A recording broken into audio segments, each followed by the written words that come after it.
Hello, podcast family. Welcome to Changepreneurs podcast, yet another episode. We are coaches from around the world and we try to bring conversations that spark change.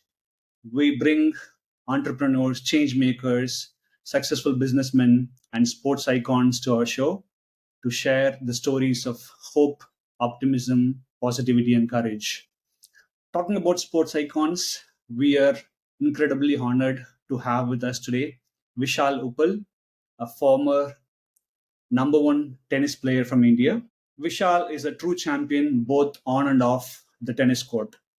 A former Indian Davis Cup player, an Asian Games bronze medalist, and a multiple time national champion, Vishal has been a driving force in Indian tennis for decades. From being India's number one junior player to winning gold at the Afro-Asian Games, his journey has been nothing short of inspiring. Beyond his playing career, Vishal has led Indian tennis to historic milestones as a coach and a captain.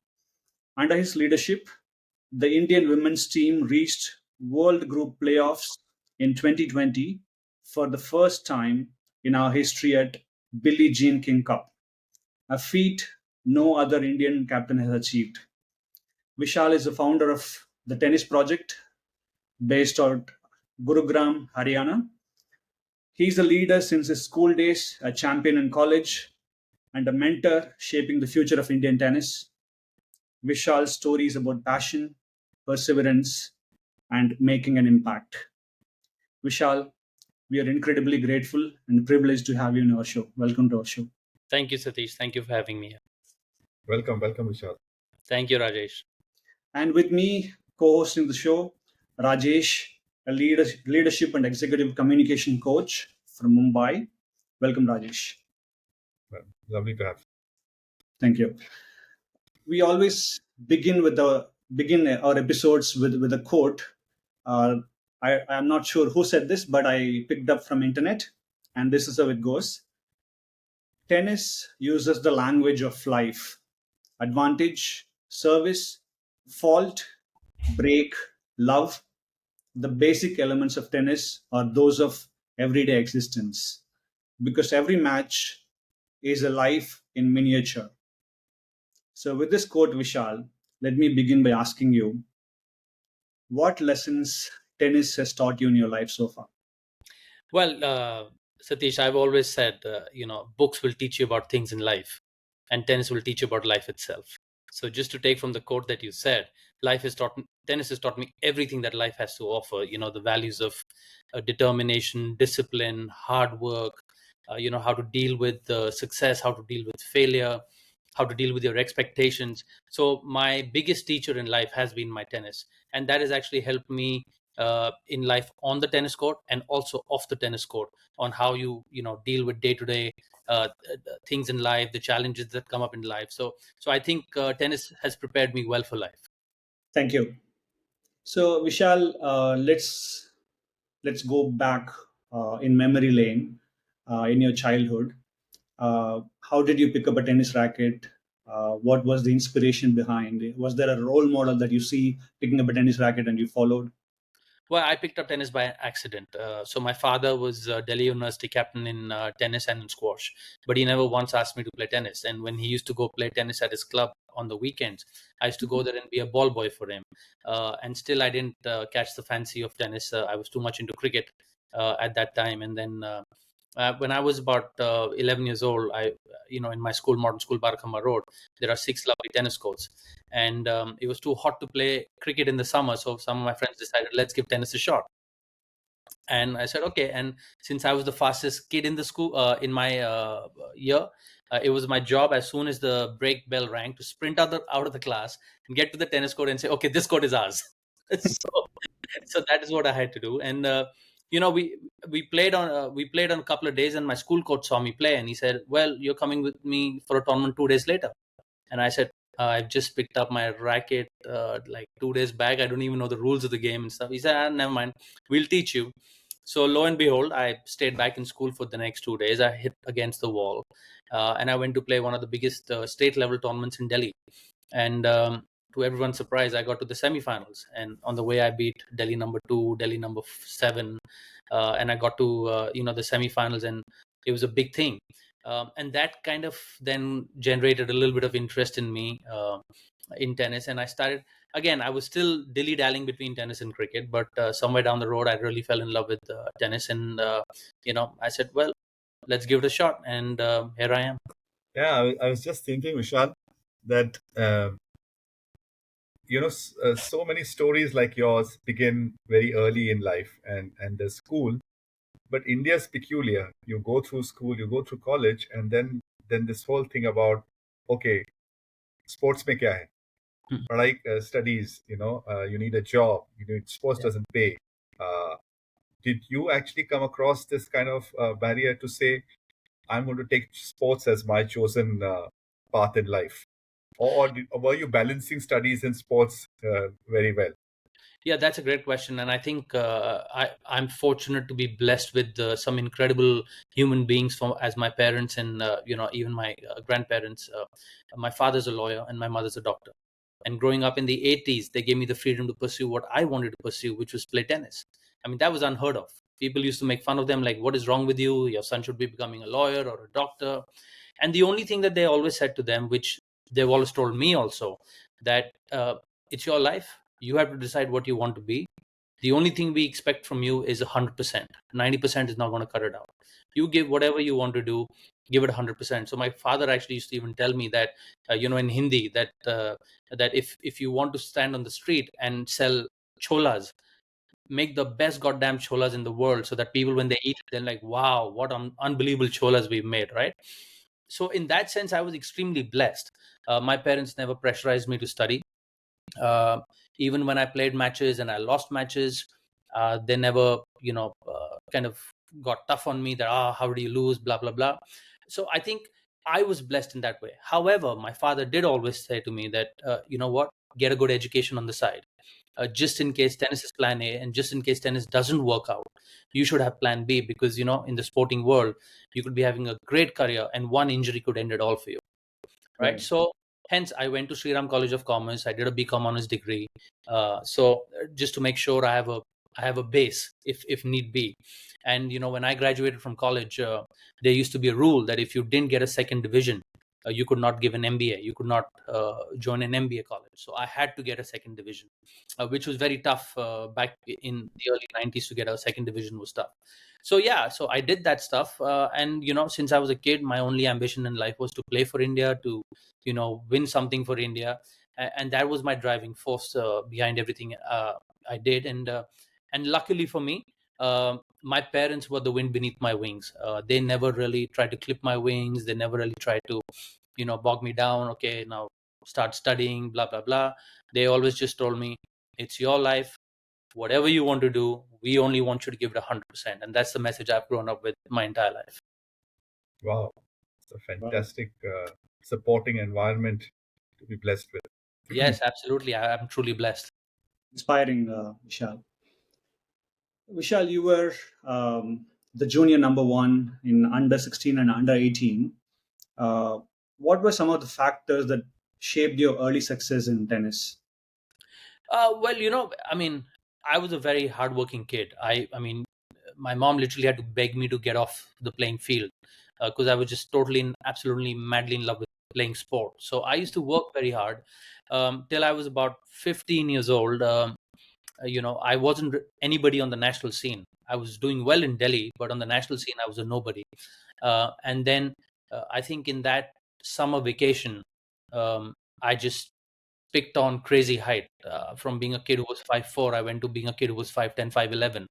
So a lot of the balls that I was struggling with earlier, I started getting to them, which Yeah. kind of helped me out also.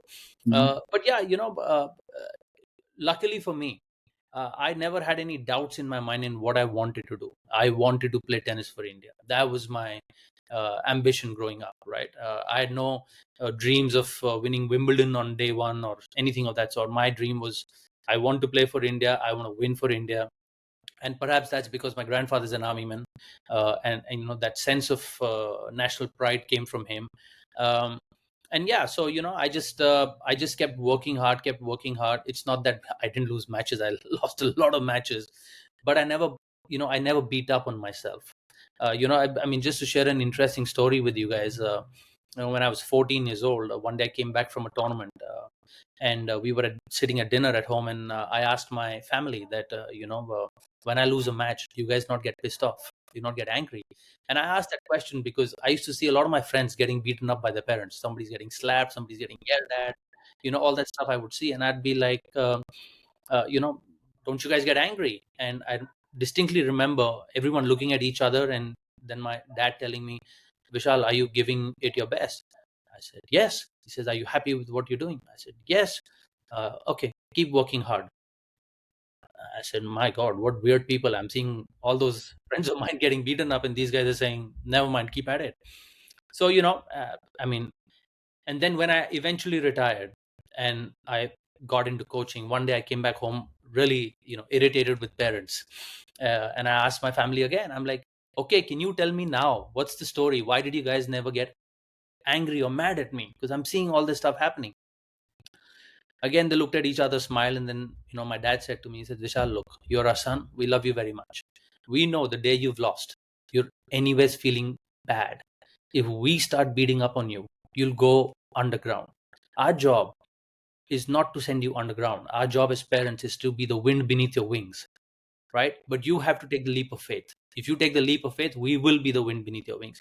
And hence, we never, pressurize you to win or lose a match. And, so I can tell you that when I came back home from playing a tournament, win or lose, I was treated exactly the same.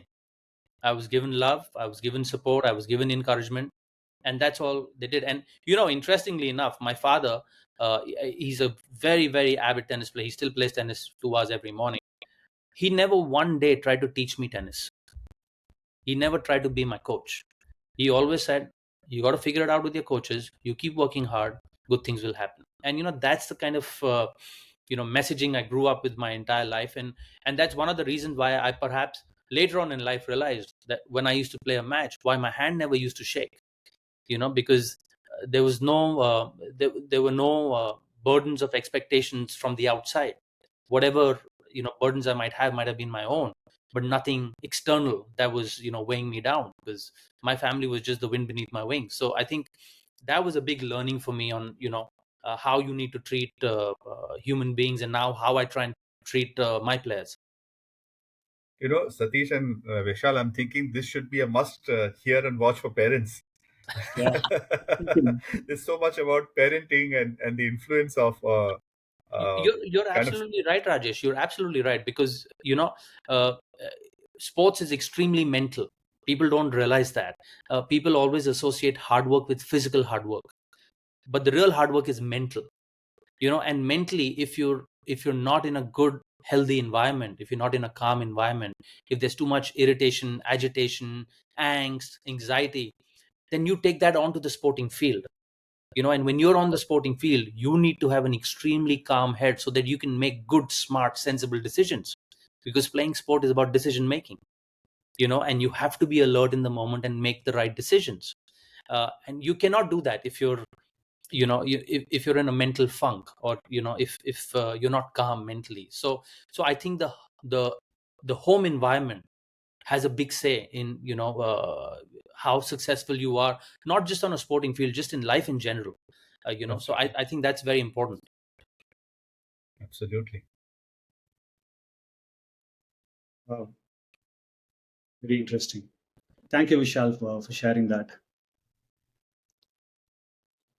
You've shared the fact that your grandfather is from army background, and you've represented India in Asian Games and Afro-Asian Games, and also represented India for Davis Cup. So, what was it like for you to wear the Indian jersey? Oh, it's what I've dreamt of my entire life. That's what I wanted to do. And I distinctly remember that when we stood on the podium at the Asian Games in 2002, when we were receiving the medal. Of course, my partner and I, we won the bronze, and Leander and Mahesh had won the gold. So the tricolor was going up and the national anthem was being played, and I clearly remember I was in tears, because it was such a emotional moment for me. I mean, playing for India when I made my debut in 2000, and when I was standing on the court and the national anthem was playing, I mean, these were all very emotional moments for me. And I mean, it's so interesting because even as recently as 2021, when we played the playoff tie in the Billie Jean King Cup against Latvia, and we'd gone to Latvia. uh, I mean, when the national anthem was playing, I was crying. I had tears in my eyes. Thankfully, it didn't roll down on national TV, but I felt that sense of emotion in me.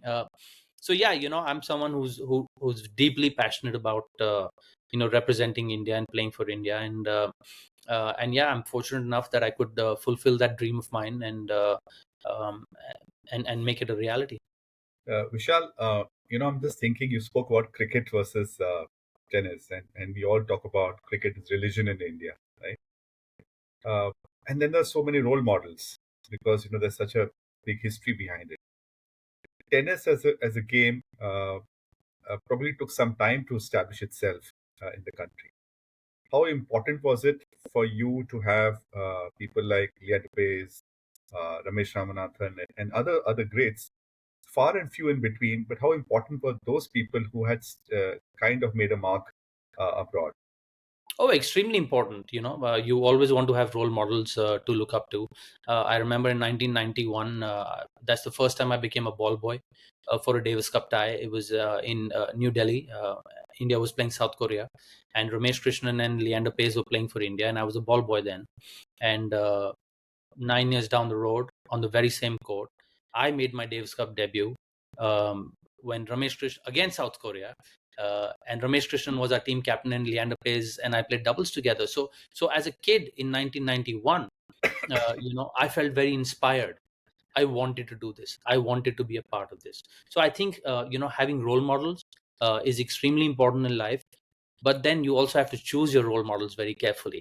You know what I mean? Because you want to you want to listen to people who are inspiring. Not necessarily who have a chip on their shoulder, but people who you can converse with, who are willing to help you out. So I think role models play a key role in your life. Just choose the right ones. Um, Interestingly, a couple of weeks back, we had this similar conversation with Federal Bank ex-MD Shyam, and Mhm. he always passionately spoke about tennis and cricket and other sports. One common theme that is I'm seeing is, no matter what you do, you have to be at it consistently, day in and day out. You have to be at it. So, what was the biggest challenge as a professional tennis player that you faced? Well, I think the biggest challenge growing up that I faced was definitely lack of proper guidance in India at that time, and also a big lack of resources. Because tennis as a sport, you need to play about 30 weeks of competition a year, because they take your ranking based on 18 best weeks in a 52-week cycle. And here we were only playing 8 or 10 world ranking events a year, so we didn't even get an opportunity to play all the events, so that you take the averages. Some tournaments you won't do as well, some tournaments you'll do extremely well, but here we only played 8 or 10 tournaments a year, so our ranking was based on that. So there were many challenges. The infrastructure, of course, training methodology was a challenge, but the biggest challenge, which till today exists, was funding. Because if you don't have the proper funding, even a great product can never reach the heights that it can. I've always given the example of Coca-Cola and the Kanche wali bottle, the Banta bottle, which you have in Delhi University. I don't know if you guys have ever had it. It's delicious. And Coca-Cola is such a big giant. But if you go to Delhi University and have that Bante wali drink, people love it in Delhi University. That's never made it international because there's been no funding behind it as such, right? So I think for any athlete, to really excel, I think all the elements have to come together. They, of course, have to be extremely hardworking and sincere with what you're doing. That's the most important prerequisite, right? If they have talent, great, that helps too. But other than that, their support system has to be incredible, because an athlete should not have to worry where my funding is going to come to play the next tournament. that all should be taken care of, so that the athlete can just focus on what they want to do and how they're going to perform on the field, right? So I think those challenges were there. Of course, things are a little better right now, but I still feel we have many miles to go before we can really actually seriously tell ourselves that, we can be an international powerhouse in sports. So, Vishal, today you have a lot of academies, right? International Indian. Has it become therefore easier for people who are passionate about the game? Of course, they need funding as well. They need all the support to go and play and get groomed with the best and in the best places. Do you think it's become easier compared to your time when things were a little more challenging? I mean, infrastructure has definitely improved a lot. There's more access to playing tennis. I mean, if you see any new major development that comes up, they'll always have 2 tennis courts or 3 tennis courts. So people have more access to playing tennis. Tennis, of course, according to me, is one of the most popular social sports in this country. If you go around all your cities, every club will have tennis courts. Now neighborhoods have started building tennis courts. So tennis has been a very popular sport uh, all along. The only problem tennis has faced is that we're not a very well marketed sport. That's where I think we're lacking behind. But yeah, there is more access to courts now. There is more access to knowledge and information. But yeah, we still are a long way from marketing a sport well enough where we can give the present generation the kind of opportunities that we didn't have. And yeah, we're making an effort towards improving that part also. But yeah, we need the support of people, and your audience. I'm sure there'll be a lot of corporate honchos and big wigs watching this, and if they can just look at tennis as a sport that they can get behind, I think tennis will be a big beneficiary from that. So Vishal, you've had a successful career as a player, and then you made the decision to venture into coaching. You know, you can be a very good player, but you cannot become a very good coach. It's a True. different ball game altogether. True. So how did you make the transition to a good coach? Well, I was always a student of the game, even when I was playing. I always was very intrigued by the nuances of the game. And actually, when I stopped playing tennis, I really didn't want to coach in India because I thought everybody in India is so used to mediocrity. Everybody wants a deal, and it didn't inspire me to work in India. And then one fine day, I was playing golf, and I met this person on a golf course who told me my niece is moving to Delhi. Could you guide her on where she could go and train? I said, sure, I'll guide her. And I met this young girl who was 12 years old, Ambika Pandey. And I don't know, something about her convinced me that I should coach her. And I got into coaching and I made the transition. And and you're absolutely right. Necessarily a good or a great player will not make a good or great coach, Right. because coaching is not so much about what you know about the skill of the game, but coaching is all about here. How are you going to nurture someone? How are you going to grow someone? So I always say, you don't need to coach the game. You need to coach the person. That's the most important thing, because you know teaching someone how to hit a tennis ball is actually very easy. It's not rocket science. It's very easy. The real challenge for athletes is how to help them uh, remove obstacles that they've created in their own path, or how to get them to deal with the fears that they've created in their head, the demons that they've created in their head, how to help them get beyond that. So I think for me personally, I'm very inspired by the Bhagavad Gita. For me, the Bhagavad Gita is not a religious book. It's a book on human psychology.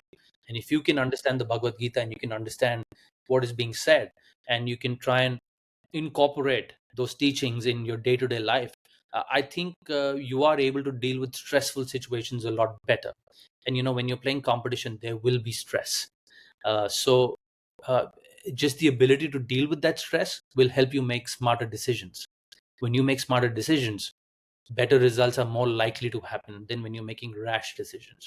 So I think so for me, even till today, I'm a big student of the game. I want to study the game, but more importantly, I want to study human beings, because when I'm looking at you know uh, players, I'm looking more at their mental vulnerabilities than their technical weaknesses.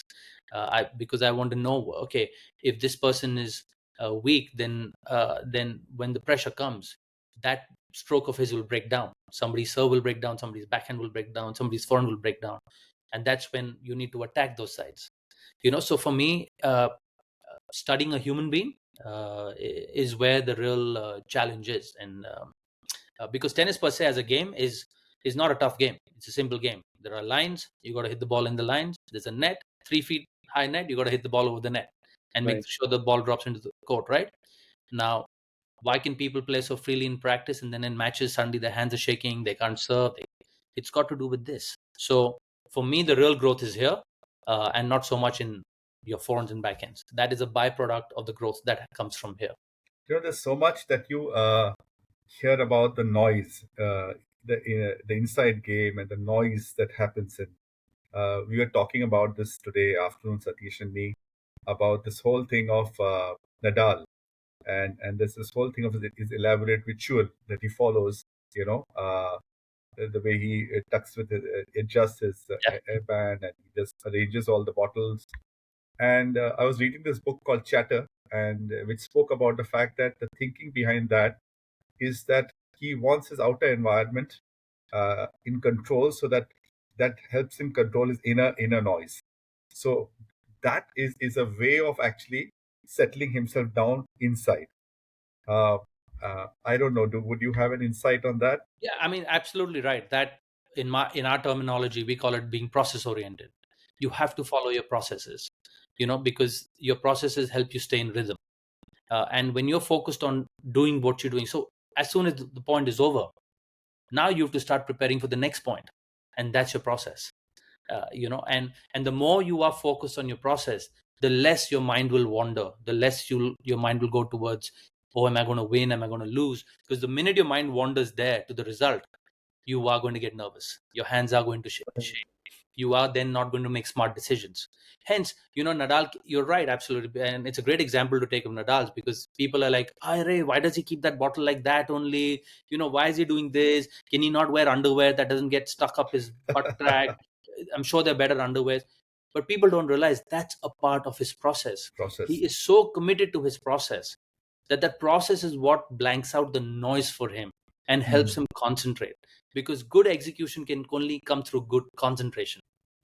So for him to concentrate, he needs to follow his process. And that's one thing that I really try and encourage my players to do, is be process oriented. Because the minute you become result oriented, you will get nervous, there will be fear in you, and hell will break loose.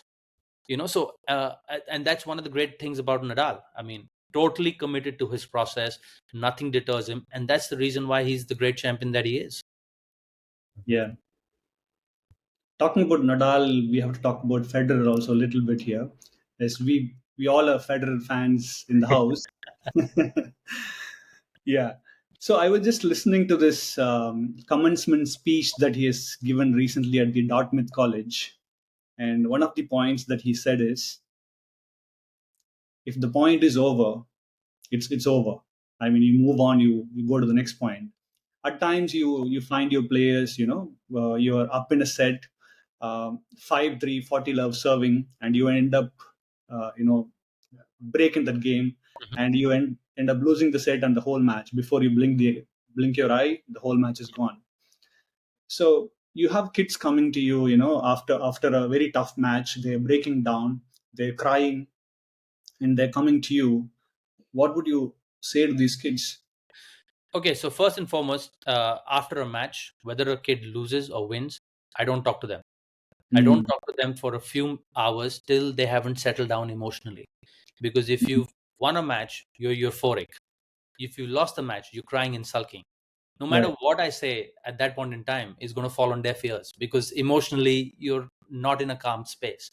So I like to not talk to my players about the match immediately after the match. I mean, I'll tell them good effort, go follow your process now, go focus on your recovery, and we'll talk after you've settled down. Because only when a human being is calm will they take any feedback. Because if a child has come and or if a player has come and they're emotionally already you know uh, quite excited, whether they're crying or so. Anything I say, they will have an excuse for it. Oh no, but that wrong call happened, or this guy cheated, or blah blah blah, or they'll have some response to it, and they will not think about things rationally. So I always maintain, when a human being is emotionally charged, do not talk to them. Let them be. Once they've settled down, then you can have an objective conversation, because they also need to process what has just happened, whether they've won or they've lost. And most people, I would always say that you learn when you lose. uh, and I beg to differ with it a little bit, because I say you got to learn when you win also, because winning is an art, and you've got to learn that art. So don't just neglect what you did to win a match. Learn from that experience also. Hey, how did I win this match? What did I do today? At 4 all, 30 all, was I emotionally stable? Was I focused? Or was my head already wandering into the future that, oh my God, if I win this point or this game, I'll be serving for the match? So what happened there? So for me, you have to learn at all times. Whether you win, whether you lose, you got to learn. And that's the only way to grow.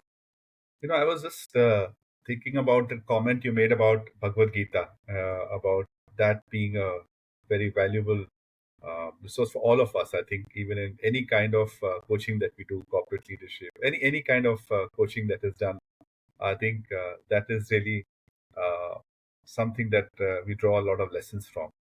What are some of the interesting stories from there that you tell your coaches when they're battling with some of the inner challenges? Well, look, what's the most famous Bhagavad Gita quote all of us know? Karm kar, phal ki ichha mat kar. And at that level, at our level also, if just at one point we can take and we can really focus on that one point, I think that will take a lot of the fears out of us. Because even the Bhagavad Gita, according to me, was recited on a battlefield when the greatest warrior of all time, Arjuna, suddenly felt fear. And his fear was, what if the Pandavas lose? Then how will history remember me? History will always say, oh, the Pandavas lost, even though the greatest warrior, Arjuna, was on their side. So when he was gripped with that fear, he started making excuses. Oh, how can I fight them, Lord Krishna? That is my that is my uncle, that is my brother, that is my friend, that is my guru. So he was just making all these excuses to not fight because he was gripped with fear. Now, if I correlate that to tennis, what do players do? Oh, sir, my forehand wasn't working today. My serve wasn't coming today. That guy made a wrong call. Umpire did this. Blah, blah, blah. They're just finding excuses because they were fearful. So for me, if we can just take this one quote from the Bhagavad Gita and say, Karam kar phal ki ichha mat kar, which again means focus on your process. Do what you have to do. Don't worry about the result. Because see, the result is always in the future, or the result is always in the past. What has happened in the past, you can never change. What will happen in the future, you have no clue of. Right. The only reality is right now. And on Yeah. a tennis court, that ball is coming at you with such great speed here and now, right now. Now, if your mind is drifting to the past or the future, you're not going to hit that ball well. It's just not going to happen. And when you're not going to execute well, things are not going to go your way. So for me, I actually, without going into the depths of anything else that the Bhagavad Gita has to, tell us, this is the only point I tell the kids. Hey guys, focus on your process, because your process is what will help you when the pressure comes. Your process is what will help you when you start to feel a few nerves. That is what is going to help you overcome all this stuff. So you have a choice. You can follow the process and give yourself a chance to win, or you can focus on the result, which almost sure shot guaranteed failure, because that will create a lot of nerves, a lot of anxiety in you, and that will hurt you. So I mean, for me, just this one quote, if we as human beings can just kind of do this well, I think we'll be in a better place. Very profound, Vishal. Thanks for sharing that. Just shifting gears a little bit here. You're a coach and you're coaching upcoming stars in Indian tennis, particularly from women's tennis. And right now, if you see the top 100 in men's tennis, and there was Ramanathan had a break into top 100 and he came out. and there is no Sumit Nagal. I'm not sure what his ranking is. If you take the world, we are 7 billion people, and Indian population is almost 1.3 billion. That means one out of 7 person in the world is an Indian. And technically speaking, mathematically speaking, we should have at least 15 top 100 players in the world from India. We don't even have one. You all had opportunities and you all had challenges. So what does it take for us to convert this Vishal Uppals, this Ramkumar Ramanathans, this Sumit Nagals, to convert into the Federers and the Nadals and the Djokovic's? Well, on a lighter note, we are number 2 in the world in population. Right. But unfortunately, that's not what helps produce athletes. Unfortunately, we have to also understand that we are a geeky society. Even till today, when a child loses a tennis match, a parent will tell them, "Tumhara kuch nahi ho raha hai, nothing is going to happen. Quit playing tennis and focus on your studies." And the Right. very same parent, when the very same child is getting 50% marks in their exam, they'll encourage them to study more. They'll say, "No, let me get you more tuition. Let me make you study more, so your grades improve." But that thought process is not translated towards sport in our country yet. So first and foremost, if things have to change, we have to become a sporting society. We have to understand that this is not mathematics. Perfection is not possible here. Perfection is only possible in mathematics. 2 plus 2 will always be 4. It will never become 5. It will never become 3. But in a sport, most of the times, if you're performing, let me just talk about tennis. If you're playing 70% is your percentage of play, you're having a fabulous day. You're doing a great job. Mm. People don't kind of understand that. And see, I think, again, it goes back to the same question of what I said earlier. We have talent. Our talent is working hard, but then that talent needs support. Where is that support? Why is it that a parent has to travel with the child because the child doesn't have money to travel with a professional coach or a professional trainer or a professional physio? Because the parent is not really adding any value to the child in tournaments. They're just babysitting. Right. The real value add will be from the coaches, the trainers, the physios. Now, that is a costly affair. So why do we not have funding for these people? So we're talking about, competing against people, right, who have all these things with them. And not 2 or 3 kids have. Majority of the kids have that. So they have a system where that system is working. In India, we're still struggling to get funding for some of the top women in our country. Why should that be the case? They play for India. They should not be having to worry about funding for even a second. Right. And till the time we don't get to that level of professionalism in supporting our athletes, we can all keep talking about why are we not doing this, why are we not doing that, why are we not producing. And also, please understand, we, even till today, don't really emphasize sports in school as much. The minute 10th class comes, 12th class comes, teachers in school make such a big, make it sound like such a big menace, that you can't play sport now. 3 months you have to take off, you have to study for your boards, blah blah blah. I mean, come on, you can't become athletes like that. Being an athlete is a 24 into 7, 365 days of the year kind of a job, right? You got to be passionate about it every waking minute of your life. Even sleeping is important for you. How much you sleep, how well you sleep, everything is important for you. Now, if we don't get that support from our schools, from our parents, from our society at large, how can we expect the players to perform? We often ask the players, where are the medals? And the players are turning around and asking us, "Hey man, where's the support? I got no money.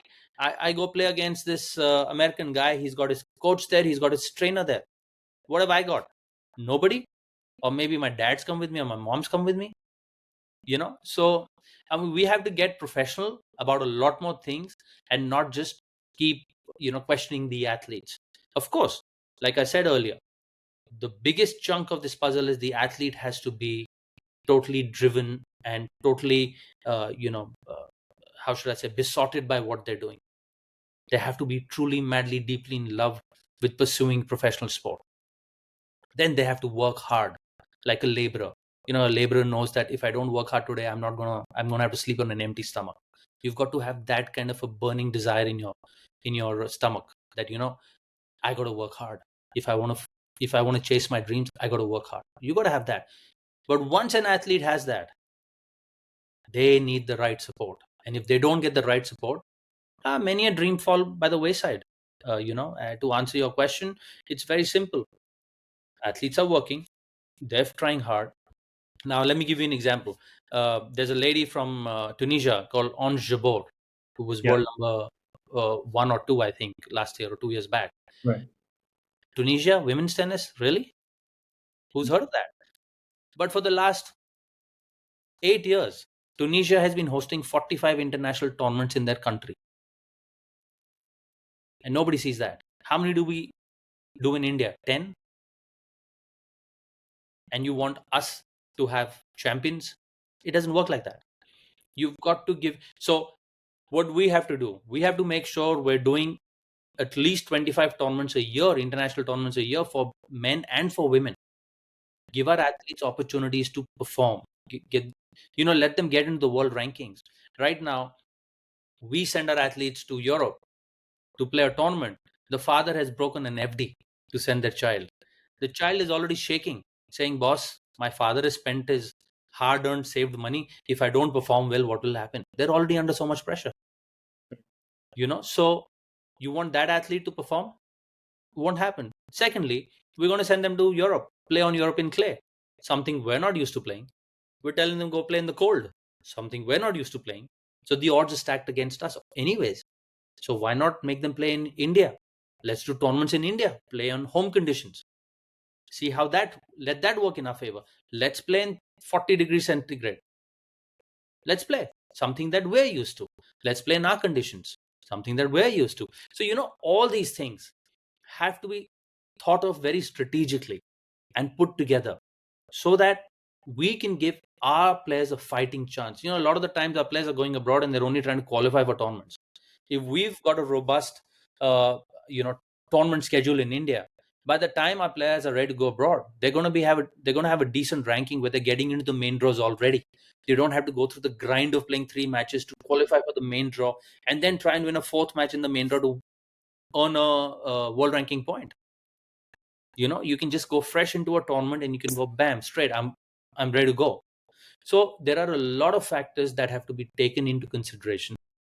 And I think if we want to see more successful athletes coming out of India, we really have to get serious about supporting not just 1 or 2 talented players here or there, but a wider, larger pool of players. So in tennis, I would love to see how we can support maybe 100 girls.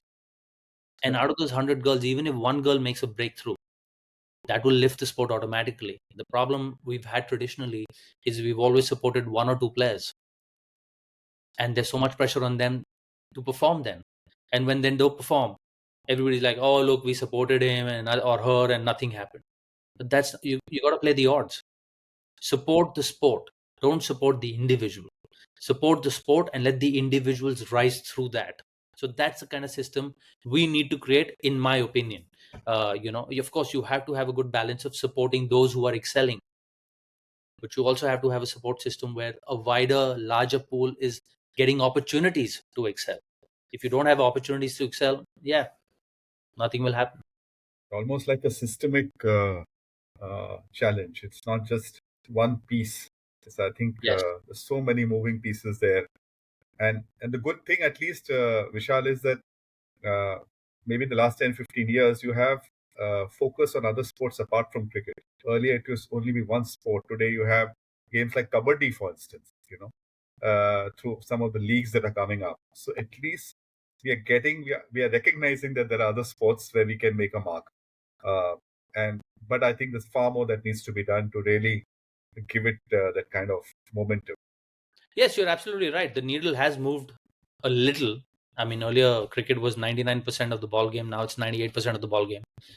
There's still a long way to go. But I mean, it's quite funny because I try and do international tournaments to help give opportunities to our players. And I know the struggles I have in raising corporate funding for it.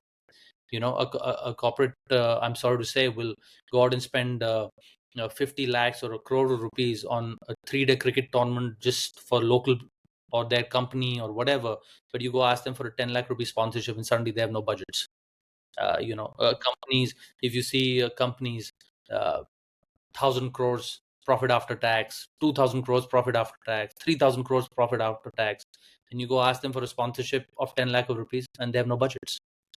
So I think people have to wake up. Corporates have to wake up. We put too much emphasis on the government. The government has a lot of social welfare stuff that they need to do already.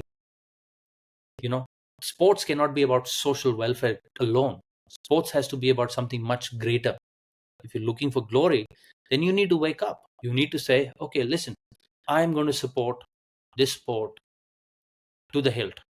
And it's not just a 1-year play for me. I'm going to support it for 10 years. And then let's see what happens from it. Right? I mean, I gave a great example of Mr. Munjal from Hero MotoCorp. I gave a brilliant example of him because he's been supporting women's golf for the last 5, 7, 8 years, 9 years, and he's been putting a lot of money to help them play, tournaments and sponsoring the athletes and stuff like that. Now, which marketing guru amongst your viewers can tell me that women's golf is selling motorcycles in India? Not one marketing guru can tell me that. So that whole question of ROI, what's the ROI in it for me? I mean, loosely speaking, I think it's a jargon the marketing people use when they don't want to support you. They say, "Arey yaar, we don't have ROI on this." But Mr. Munjal said, "Look, I want to support this, and what ROI? I want to build the sport." As a result of that, look what's happened. We had a girl like Aditi Ashok who almost got an Olympic medal. The men golfers were nowhere close to getting an Olympic medal. She came fourth. So we need more people like that with vision. They need to get behind a sport like tennis and say, hey, you know what? I'm putting in this much money behind tennis. Let me back it to the hill. Let's see what happens.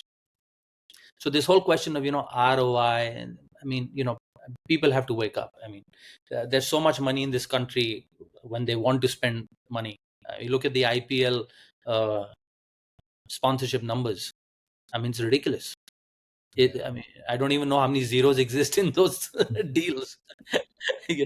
So I think if we want to really get serious about promoting Olympic sports in this country, we need to do a much better job of opening our eyes and understanding that everything is not cricket.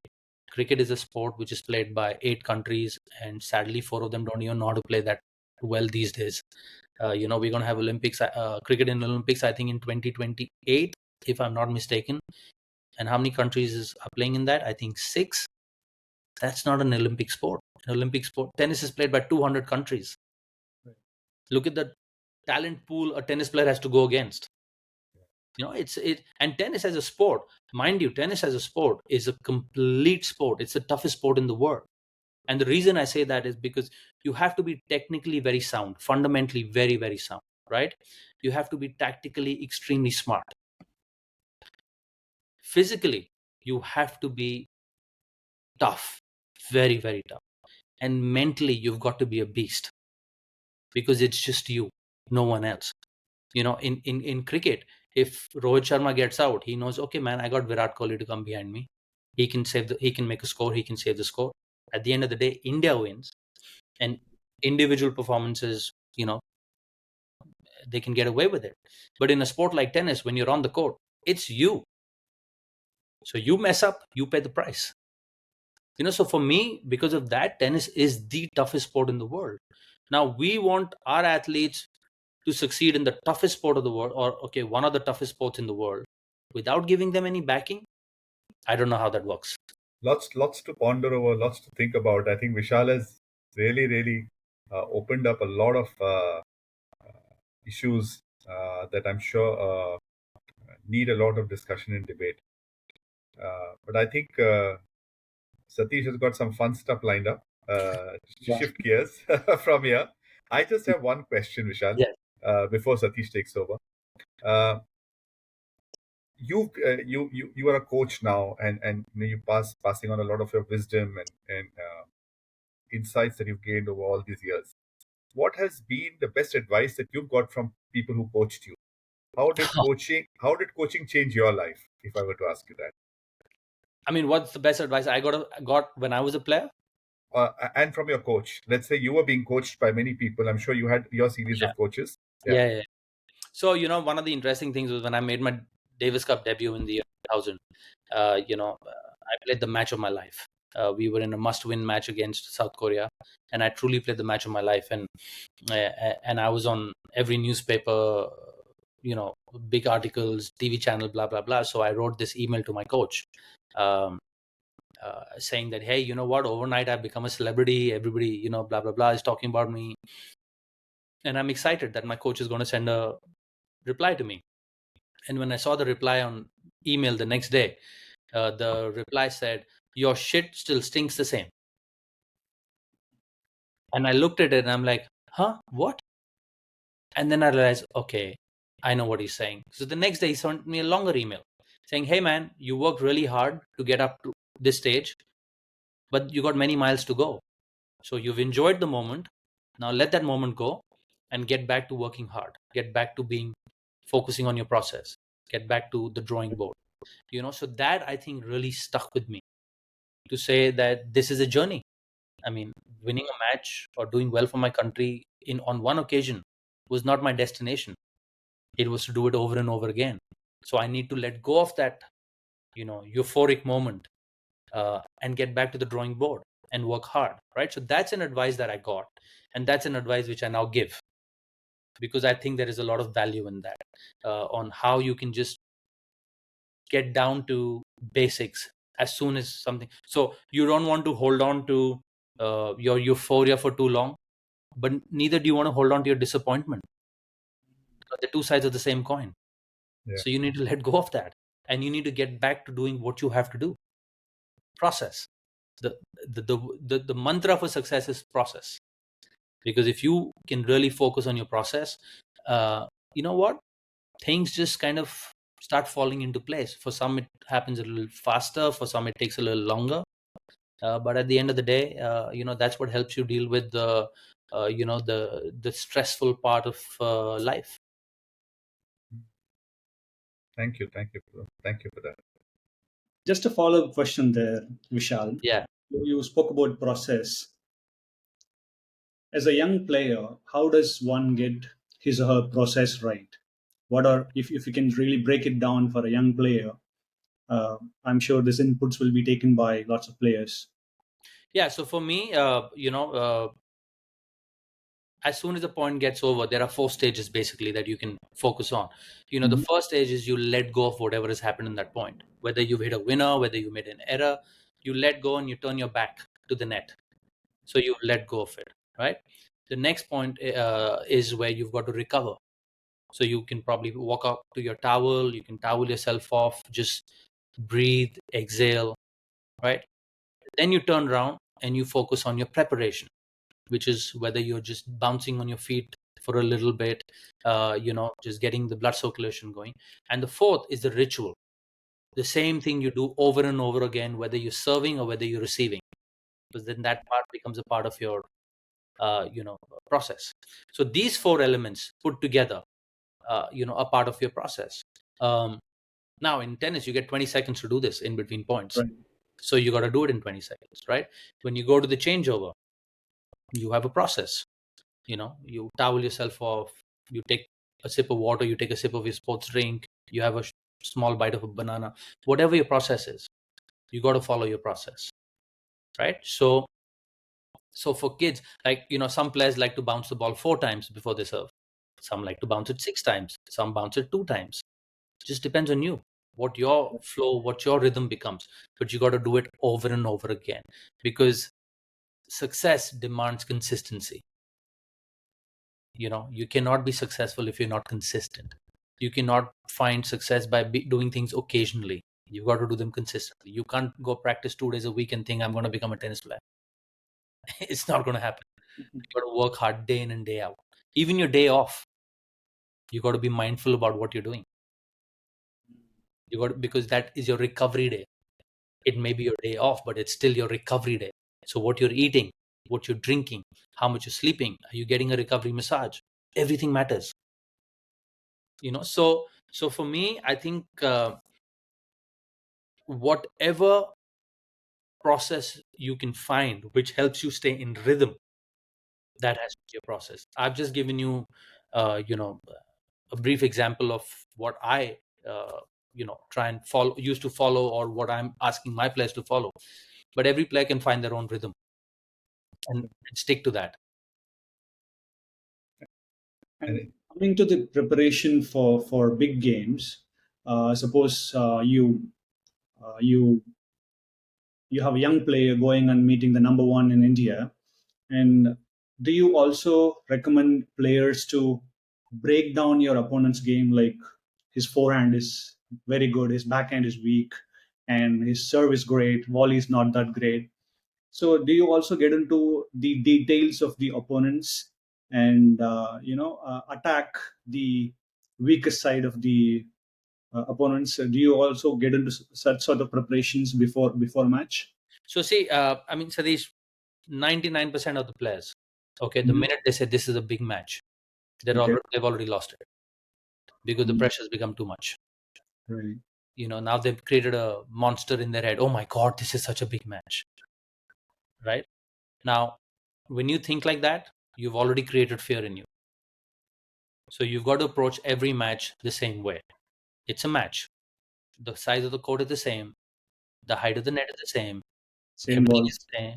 Balls may differ tournament to tournament. The Right. conditions that you've been practicing on, preparing for that match, are all the same, right? Now you have to focus on things like your tactics. Hey, and look, if you never play a player's reputation, because if you play a player's reputation, then you've already kind of put them on a pedestal and you're already scared of them. So you don't have to fear your opponents. You need to respect your opponents, but never fear them. So don't create that fear in your head, right? So once you do that, of course you've got to sit down and you've got to tactically figure out the opponent's game. Hey, what is their weakness? How can I attack them? What breaks down for them in a match? Are they mentally fragile? Are they physically fragile? Can they not last long in a match? You got to figure out all this stuff. Now again, see, all this is again a part of a process.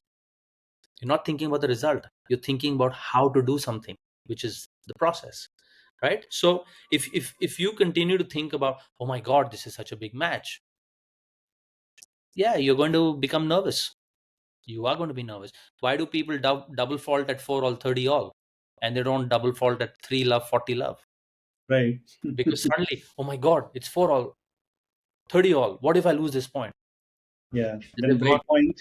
yeah, or on break point. Or if you'll see a player start off the match with a double fault, Mhm. they're nervous. The minute that happens, they're mentally not ready for the match yet. And that's when you need to pounce on them. So you have to always look at your strengths and figure out, how am I going to use my strengths to attack my opponent's weaknesses.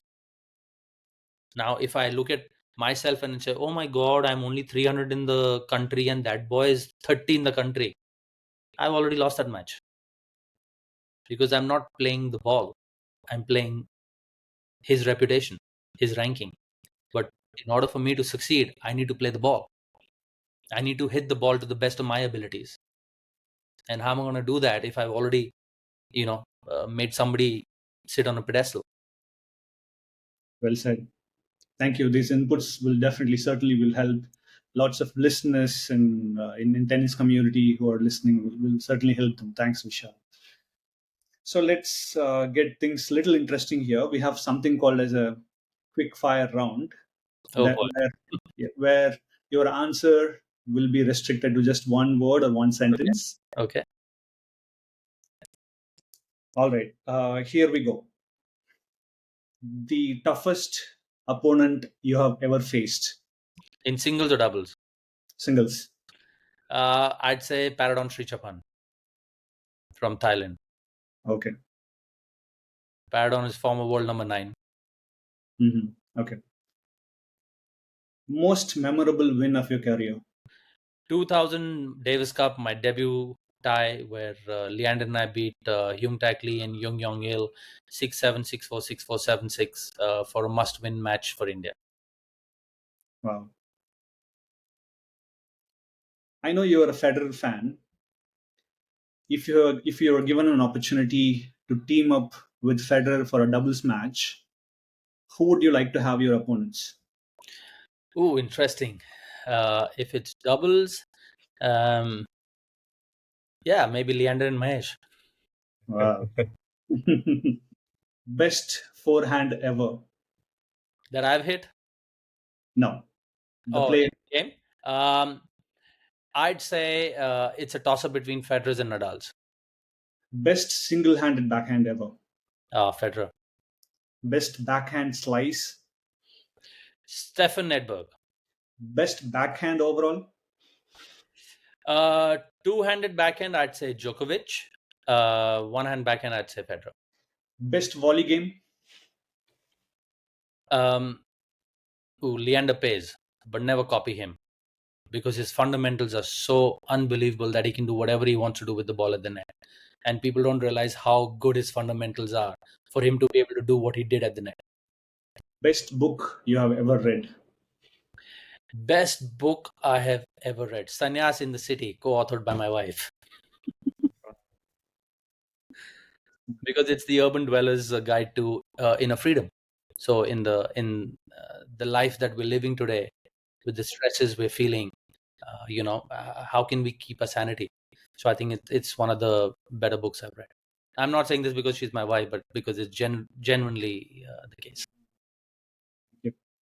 If not for tennis, what other sport would you have played? For India, cricket. Yeah.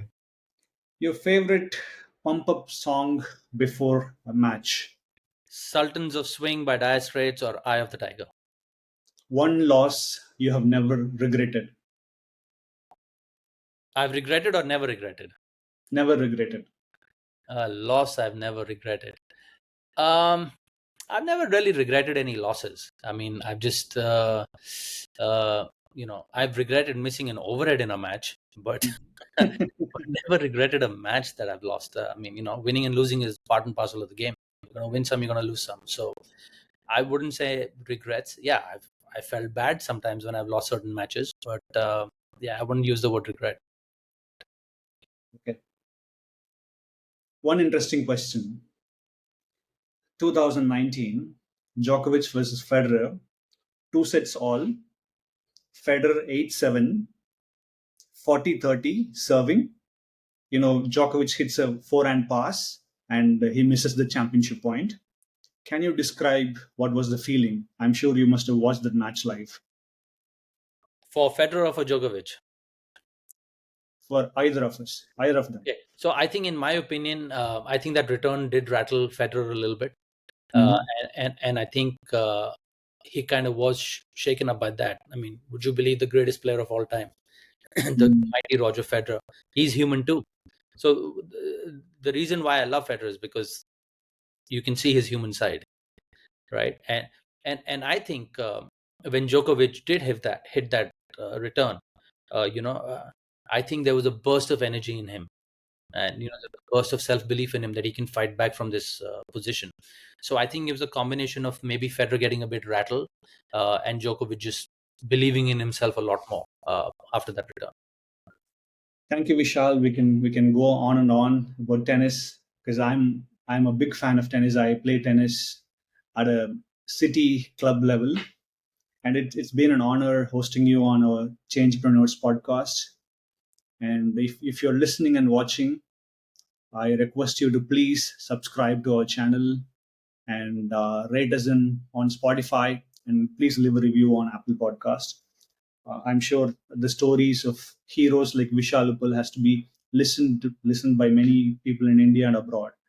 Thank you so much, Vishal. We are incredibly honored to have you in our show. Is there one final thing before we end up this conversation. Yeah, firstly, Rajesh and Sathish, thank you so much for having me here. I think I've had a great time chatting with you guys, and yeah, and I hope that after listening to this podcast, a lot more people will put their hand up and say, "Hey, let us support tennis in India," because I can tell you guys from the bottom of my heart, there is a lot of talent. That talent is working hard, but that talent really needs opportunities to excel. Okay, if we don't give them those opportunities, then I'm afraid we're fighting a lost battle. So I would urge everyone, uh, please look at tennis as a sport. uh, it's a beautiful game. If you don't play it, start playing it. It will teach you a lot about life. It will keep you physically fit. It'll keep you mentally healthy. All things that are very important in today's day and age, especially with the health scares everyone's having. uh, Start playing the game. You'll understand life a lot better.